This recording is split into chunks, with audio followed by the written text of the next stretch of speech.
Good day mga boss. Ito pala ititirahin natin mga boss na malaking awang. Yung nozzle mga boss, ayan o. So, luwang na luwang mga boss. Alright, so let's go.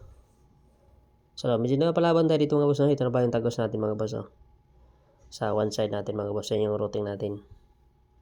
Yan. So, pinintrahan natin mga boss dahil titirahin natin yung overhead na dukutin.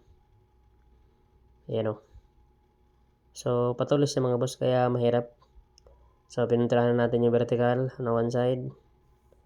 Yan, kabilaan yan.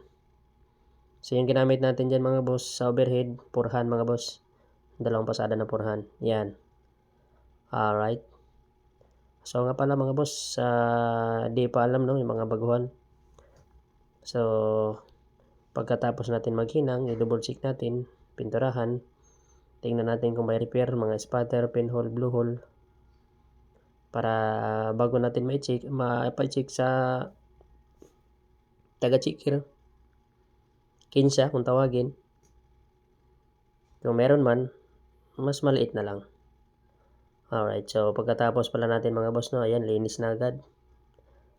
So, tinira natin to mga boss na 6 hours to mga boss, natapos natin. Yan lang, yung loob lang yan. Yan. So, medyo napalaban tayo. Yan, ubos yung isang pillar dyan na 15 kilos mga boss. Alright, so salamat pala sa solid na suporta, no. So, shoutout sa lahat ng mga welder. Shoutout sa mga solid nating suporta mga boss. Shoutout. So, yan, tapos na lahat mga boss. Na-double check na natin. Antayin na lang natin mga boss kung may repair pa. So, see you on next video mga boss. Salamat sa solid support ha. Merry Christmas. Alright. And God bless.